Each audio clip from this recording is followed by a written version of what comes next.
Bismillahirrahmanirrahim. Assalamualaikum warahmatullahi wabarakatuh. Terima kasih teman-teman sudah meluangkan waktunya.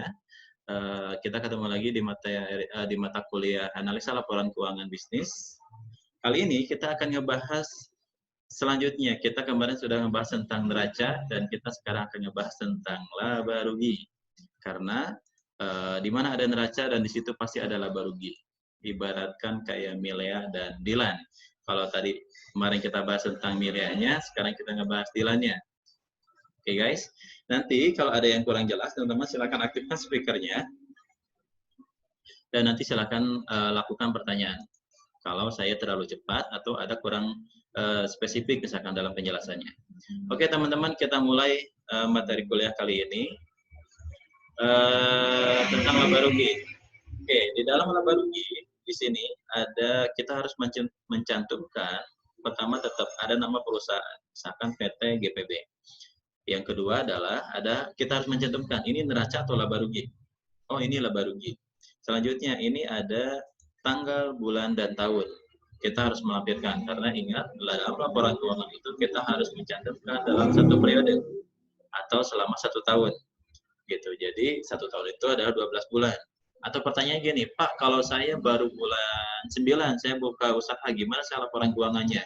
Ya sudah, kita mulai nanti dari bulan 9, 10, 11, 12. Nah, 4 bulan itu saja yang dilampirkan. Untuk apa, Pak, laporan keuangan ini? Ini fungsinya satu, untuk dalam pelaporan pajak, corporate perusahaan. Yang kedua, kalau misalkan perusahaan tersebut ada maksud atau ada tujuan, ada keinginan untuk mengajukan permohonan ke bank, yaitu kita harus laporkan ke situ, melampirkan laporan keuangan. Atau, ini yang sangat penting adalah laporan keuangan ini wajib hukumnya setiap perusahaan harus melampirkan, supaya apa? Melihat perkembangan progres setiap tahun. Kalau yang udah go publish, itu wajib hukumnya publish ke masyarakat. Kalau yang in-house, yang tidak in-house atau tidak audited, cukup untuk laporan perkembangan perusahaan tersebut. Oke, ini di dalam laporan keuangan ini tampilan ini adalah laporan keuangan ini masih ada yang middle, ada yang low, ada middle, dan ada yang high. Kalau yang low itu ya sangat sederhana. Ini masuk kategori middle, gitu. Laporan laba rugi ini middle, sebagai bahasa yang pernah lampirkan. Tapi ini sudah cukup mewakili kondisi perusahaan. Ada juga yang high itu biasanya udah in-house atau audited. Artinya kalau sudah audited itu harus ada akuntan publik memeriksa itu lebih akurat dan lebih spesifik yang teman-teman nanti akan temukan di perusahaan-perusahaan yang sudah TBK. Lanjut. Nah, ini tanggal, bulan, dan tahun. Ini adalah ribuan. Ingat teman-teman, di dalam ribuan itu 0 di belakang angka itu harus dihilangkan. Contoh, misalkan seperti ini. Saya akan nulis di sini angkanya 1 juta. Oke, saya akan tulis ini 1 juta. Kalau saya dalam bentuk ribuan, berarti yang saya lampirkan adalah hanya 1.000. Karena 3 angka di belakang itu dihilangkan. 1, 2, 3. Jadi di dalam laporan keuangan pasti adalah 3 angka di belakang itu. Jadi kalau ini 60 juta, berarti artinya itu 60 miliar. Tapi karena dalam bentuk ribuan. Oke, lanjut. Di sini penjualan. Penjualan adalah omset kita selama 1 tahun. Pak, kalau omset ini 60 juta dari mana? Contoh. Misalkan gini. Yang saya lihat di sini UP. Oh, UP. Maria. Saya ingat nama UP itu Maria. Karena gini, Maria punya omset misalkan 5 juta. Oke. 5 juta selama 1 bulan. Diasumsikan itu selama 5 juta selama 1 bulan. Ingat 1 tahun itu adalah 12 bulan. Jadi omset selama 1 tahun adalah 5 juta dikali 12. Hasilnya adalah 60 juta. Oke, clear? Ini 60 juta dari total omset penjualan. Gitu. Jadi nanti di rata-rata, saya memiliki omset 10 juta, ya sudah 10 juta kalikan 12, berarti 120 juta. Berarti 120 juta itu adalah omset selama setahun. Ingat, ini adalah laporan selama 1 tahun. Jadi tinggal apapun, kita harus menentukan dulu bulannya berapa omsetnya, tinggal dikalikan jumlah bulannya, baru nanti kita akan ketahuan omset setahun. Pak, kalau misalkan saya baru beroperasi baru 4 bulan, gimana ya? Sudah, kalikan 4. Jadi 20 juta. Jadi omset setahunnya adalah ini ya sudah 20 juta. Samain dengan yang ini. Oke, itu coretan-coretannya. Gitu. Oke, clear? Kita asumsikan ini tetap di angka 60 juta. Lanjut. Ini pasti penjualan itu di angka 100%. Sekarang HPP. HPP itu apa, Pak? HPP itu adalah modal. Kira-kira modalnya berapa sih? Contoh kayak tadi upah. Upah, dia punya bisnis misalkan hijab. Harganya 100.000. Modalnya berapa upah dari hijab itu? Oh, modalnya, Pak, saya 60.000. Berarti 60%. Oke. Ada yang mengaktifkan speaker? Boleh di off-kan dulu speakernya. Nanti kalau mau nanya, boleh diaktifkan speakernya ya. Supaya tidak ada efek-efek suara efek sound. Muhammad Ma'mur. Oke, saya off-kan dulu speakernya. Lanjut. Di sini misalkan tadi harganya 100.000. Modalnya berapa? 60.000, Pak. Oh, oke. Misalkan tadi 60.000. Tadi misalkan modalnya 100.000. Oke. Kita off-kan dulu di sini. Berarti modalnya berapa? Oh, 60.000, Pak. Oke. Berarti laba kotornya berapa? Sampai dengan 40.000.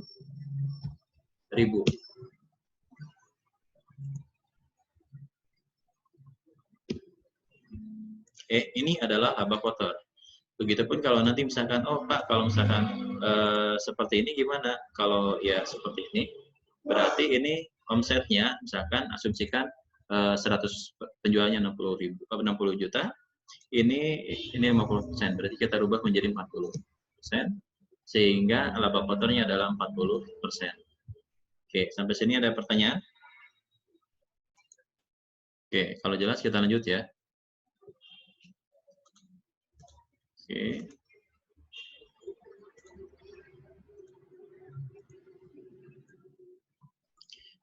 Oke, ingat teman-teman, nah selanjutnya ada biaya umum, ADM, dan operasional. Ini teman-teman tolong perhatikan. Ini saya gabungkan semuanya. Artinya apa? Biaya umum, ADM, dan operasional. Saya kasih tuliskan di sini. Pertama, biaya umum. Biaya umum terdiri dari biaya tenaga kerja, atau yang lembur, atau segala macam, itu masuk di dalam biaya umum.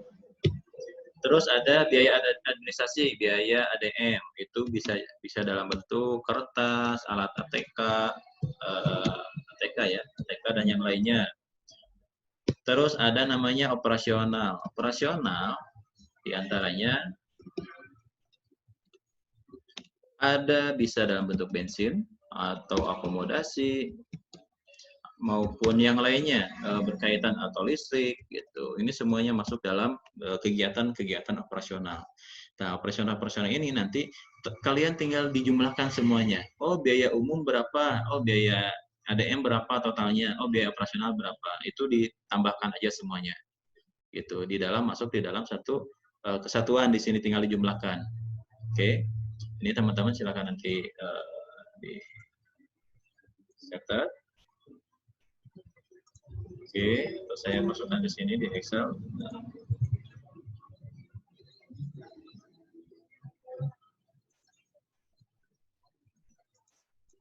Nah, ini kurang lebih kayak gini, ya. Ini masuk dalam ini. Atau nanti Pak, saya mau di breakdown saja deh, mau dipisahkan di sini, mau ditambahkan, ya maka silakan nanti tinggal ditambahkan saja biaya umum. Saya pengen di sini biaya umum, saya masukkan di sini Pak, misalkan. Saya masukkan di sini Pak, ya silakan. Nanti misalkan Pak biaya ADM saya mau ini namanya breakdown. Breakdown ini artinya kita pisahkan satu kesatuannya. Nah, jadi ini nanti bisa kita hilangkan, ini bisa langsung di sini. Nah, ini 188 ini nanti bisa dirubah. Oke, kita bisa rubah dan nanti kita bisa hilangkan atau pengen diinikan semua. Kita breakdown satu-satu ya. Wah, ini udah rumus soalnya. Sorry. Nanti teman-teman bisa beberapa format ya. Saya tetap ngikut yang awal dulu, kita gabungkan dulu semuanya, totalnya ini. Lanjut, ini ada laba operasional. Laba operasional terdiri dari laba kotor, dikurangi biaya umum dan operasional. Ingat, apapun jenis bentuk biayanya, itu akan dikurangi. Sekali lagi, apapun bentuk biaya, kalau sudah ada di depannya biaya, itu harus dikurangi. Jadi, laba kotor dikurangi biaya umum dan operasional, hasilnya adalah laba operasional. Oke, itu laba operasional. Selanjutnya, di sini ada biaya amortisasi. Nah, kalau biaya amortisasi ini berkaitan tentang dividen. Karena kita Pak tahu itu dividen itu dari mana? Nah, kita akan flashback ke atas, teman-teman. Ya, itu nanti kita akan bicara tentang ekuitas. Ekuitas modal nanti di ekuitas ini nanti ada salah satunya saham. Kalau di laporan keuangan yang lengkap. Nah, berhubung kita tidak membahas tentang dividen, jadi kita nolkan. Jadi biaya amortisasinya nol. Selanjutnya, ini ada biaya penyusutan Pak, 290 dari mana? Ini ngeling nyambung dengan neraca yang kemarin. Nah, yang kita pernah bahas kemarin. Ini ada namanya tanah, kendaraan, dan mesin. Kemarin kan total penyusutan itu adalah 290. Sehingga diakumulasi penyusutannya sebagai pengurangan 290. Nah, angkanya dari sini. Pokoknya akumulasi penyusutan sama dengan biaya penyusutan. Ini kurang lebihnya. Oke, lanjut. Ada total biaya penyusutan karena tadi amortisasinya 0, terus biaya penyusutannya juga 290, ya sudah, ini hasilnya adalah 290. Nah, lanjut.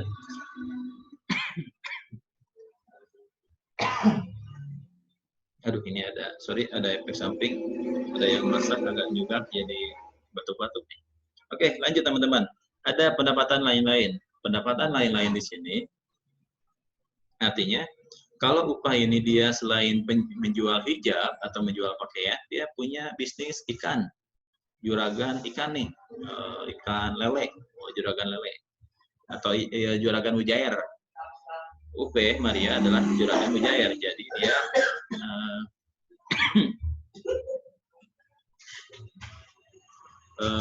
pendapatan lain-lainnya adalah dari total omset mujair.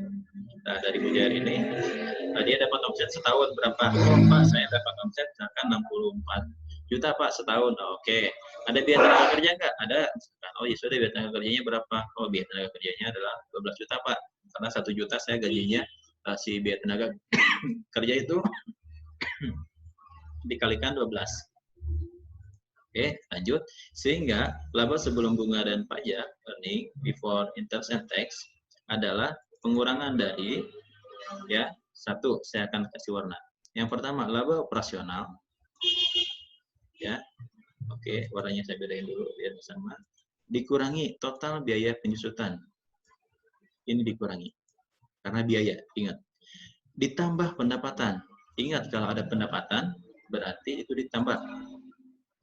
Baru dikurangi biaya lain-lain.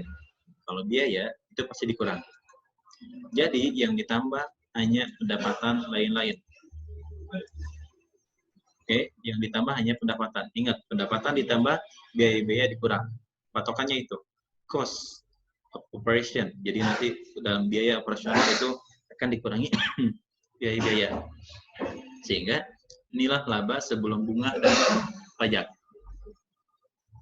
Oke, laba sebelum bunga dan pajak, atau kita kenal dengan EBIT, earning before interest and tax. Ini hasilnya. Oke, jadi ini dikurangi total biaya penyusutan, ditambah pendapatan, dikurangi biaya-biaya. Lanjut, di sini ada biaya bunga. Biaya bunga apa? Biaya bunga kan kita kenal nih kemarin di neraca. Saya tunjukkan di sini. Di dalam neraca, teman-teman akan menemukan hutang bank jangka panjang, jangka pendek, dan hutang bank jangka panjang. Yang ini. Oke. Dan yang ini artinya apa? Ketika kita membayar membayar angsuran nih, kan tadi nanti ada pokok dan ada bunga. Nah, bunga itu ya diakumulatif selama 1 tahun berapa? Kita Pak tahu dari bunga itu dari mana? Ingat, kita pasti ada rincian jadwal angsuran. Kalau ada jadwal angsuran, pasti ada bunga. Total bunga itulah yang kita akan akumulatifkan selama setahun. Cuman nanti teman-teman jangan khawatir, nanti saya akan di contoh kasusnya, nanti saya akan sudah melampirkan total bunga pembayaran selama 1 tahun. Jadi teman-teman tinggal hanya memasukkan saja. Ini bab bunga ini nanti kita akan lanjut di bab di pelajaran administrasi perbankan. Kita akan belajar tentang angsuran. Oke, lanjut. Laba sebelum pajak atau earning before tax itu adalah pengurangan dari laba sebelum bunga. Oke. Dikurangi biaya bunga. Hasilnya adalah laba sebelum pajak. Oke, hasilnya adalah ini. Ya, pengurangan dari laba sebelum pajak dikurangi biaya bunga, hasilnya adalah laba sebelum pajak. Oke. Lanjut. Pak, ini kok ada pajak? Pajak ini gimana? Nah, teman-teman langsung flashback ingat materi kuliah administrasi pajak. Di dalam pajak ada namanya pajak individu dan ada pajak badan. Pajak badan inilah yang dicantumkan di sini. Asumsikan Pak pajak badan waktu itu saya ingat 2% ya sudah, nanti tinggal dilaporkan saja, dilampirkan saja di situ pajak ininya 2% Pak. Oke, kalau kayak gitu kita lampirkan di sini 2%. Dari mana? Dari laba sebelum pajak atau earning before tax. Kalikan 2%, hasilnya adalah ini 700 dulu, 768. Baru laba bersih atau kita kenal dengan net income atau laba bersih, atau ada istilah lain, ada earning after tax. Oh, itu berarti earning after tax. Oh, berarti pendapatan setelah pajak, atau kita kenal dengan net profit, atau kita kenal dengan net income, atau kita kenal dengan laba bersih. Banyak istilahnya. Jadi laba bersih yang teman-teman yang harus nikmati adalah ini. 3482 632. Jadi kalau kita mendapatkan untung, jangan mengambil keuntungan sepenuhnya dari ini 36 juta, tapi kita yang ambil keuntungannya adalah yang ini. Setelah dikurangi biaya-biaya, muncullah laba bersih. Laba bersih inilah yang kita nikmati kalau dalam kita setiap usaha, kurang lebih kayak gitu. Ini lewat cakupan kurang lebih teman-teman yang laporan laba rugi ini. Jadi sekali lagi teman-teman di sini informasi ini, informasi laba rugi itu adalah kita ingin mengetahui omset kita berapa sih, laba kita berapa sih dari laba bersih ini 34 juta ini larinya kemana sih? Oh, larinya ke aset. Apakah ke aset tetapkah? Apa ke aset lancarkah? Nah, nanti satu kesatuan antara neraca dengan laba rugi, kurang lebihnya kayak gitu. Jadi kalau misalkan di laba rugi ini kita ingin tahu omset kita selama 1 tahun berapa, kurang lebih informasinya ada di laba rugi, kurang lebihnya kayak gitu. Oke, kalau ada yang kurang jelas silakan teman-teman ajukan pertanyaan, dan sebelah mana nanti pertanyaannya silakan diaktifkan speakernya dan kita buka sesi tanya jawab. Oke, ada pertanyaan teman-teman atau ngerti semua?